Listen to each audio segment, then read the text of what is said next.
The hardest part about change is not making the same choices you did the day before, period. And the moment you decide to make a different choice, get ready, because it's going to feel uncomfortable. I think that the bigger thing is that we keep firing and wiring those circuits. They become more hardwired. So you have a thought and then the program runs. But it's the emotion that follows the thought. If you have a fearful thought, you're going to feel anxiety. The moment you feel anxiety, your brain's checking in with your body and saying, yeah, you're pretty anxious. So then you start thinking more corresponding thoughts equal to how you feel. Well, the redundancy of that cycle conditions the body to become the mind. So now, when it comes time to change, a person steps into that river of change and they make a different choice, and all of a sudden, they don't feel the same way.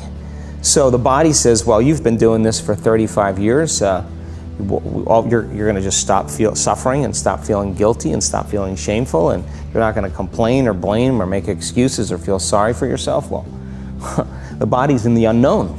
So the body says, I want to return back to familiar territory.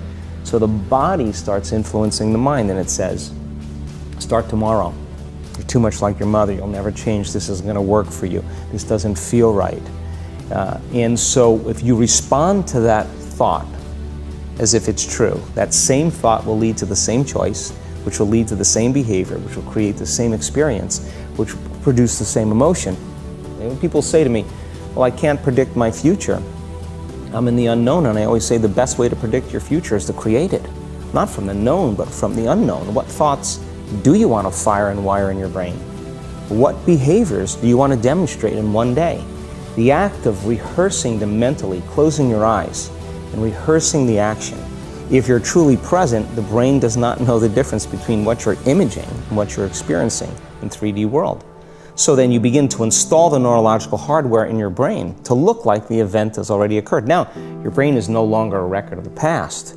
Now it's a map to the future. And if you keep doing it, priming it that way, the hardware becomes a software program. And who knows, you just may start acting like a happy person.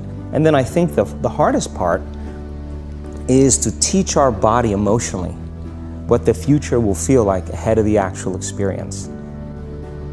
The Newtonian world is all about the predictable. It's all about predicting a future.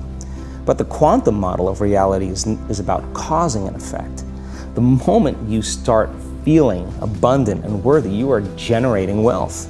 The moment you're empowered and feel it, you're beginning to step towards your success. The moment you start feeling whole, your healing begins. And when you love yourself and you love all of life, you'll create an equal. And now you're causing an effect. And I think that's the difference between living as a victim in your world, saying, I am this way because of this person or that thing or this experience. They made me think and feel this way. When you switch that around, you become a creator of your world, and you start saying, my thinking and my feeling is changing an outcome in my life. And now that's a whole different game, and we start believing more that we're creators of reality. If you're not being defined by a vision of the future, then you're left with the old memories of the past, and you will be predictable in your life.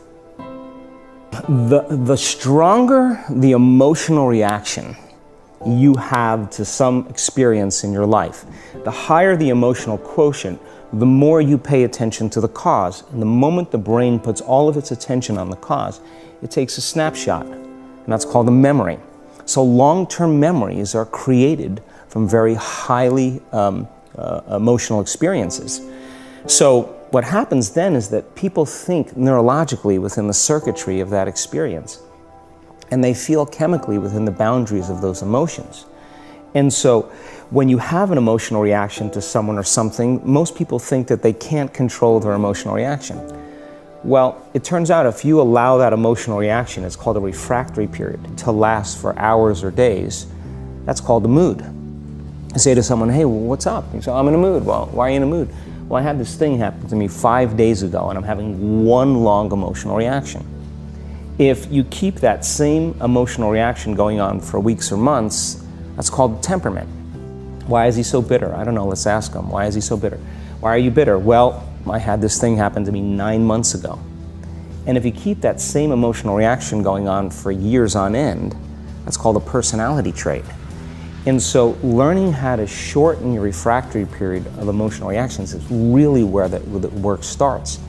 So then people, when they have an event, what they do is they keep recalling the event, because the emotions of stress hormones, the survival emotions, are saying pay attention to what happened because you want to be prepared if it happens again.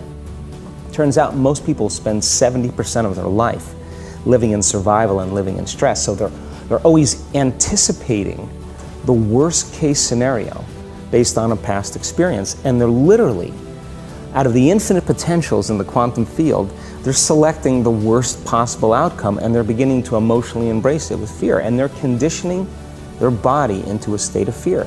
Do that enough times, body has a panic attack without you. You can't even predict it because it's programmed subconsciously.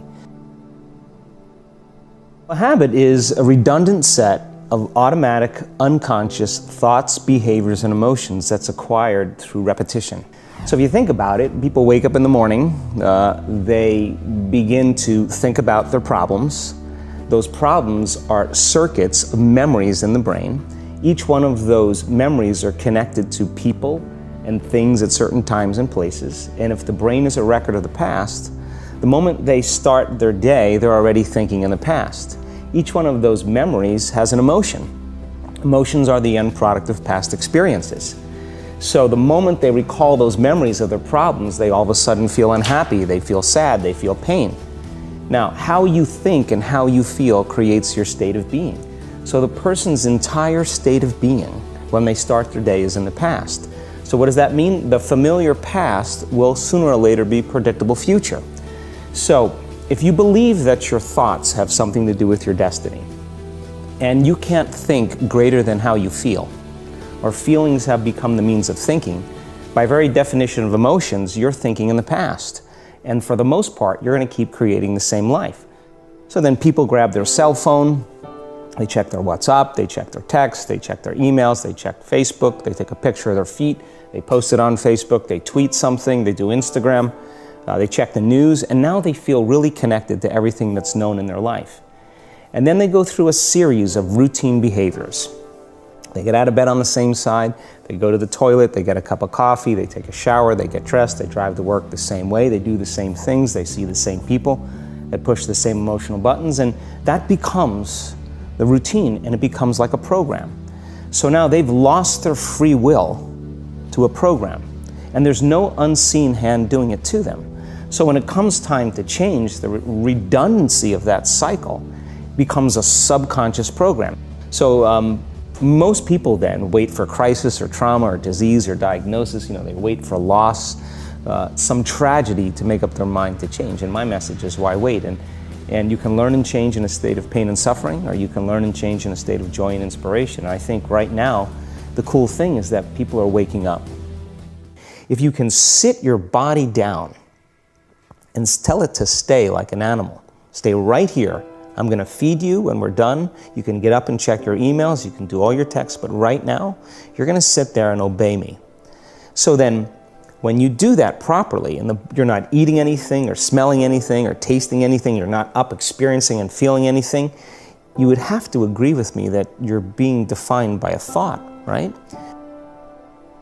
Now, 95% of who we are by the time we're 35 years old is a memorized set of behaviors, emotional reactions, unconscious habits, hardwired attitudes, beliefs, and perceptions that function like a computer program. So then a person can say with their 5% of their conscious mind, I want to be healthy, I want to be happy, I want to be free. But the body's on a whole different program. So when the body wants to go back to its emotional past, and you become aware that your attention is on that emotion, and where you place your attention is where you place your energy, you're siphoning your energy out of the present moment into the past, and you become aware of that. And you settle your body back down in the present moment, because it's saying, well, it's 8 o'clock. You normally get upset because you're in traffic around this time. And here you are sitting, and we're used to feeling anger, and you're off schedule. Oh, it's 11 o'clock, and you usually check your emails and judge everybody. Well, the body's looking for that predictable chemical state.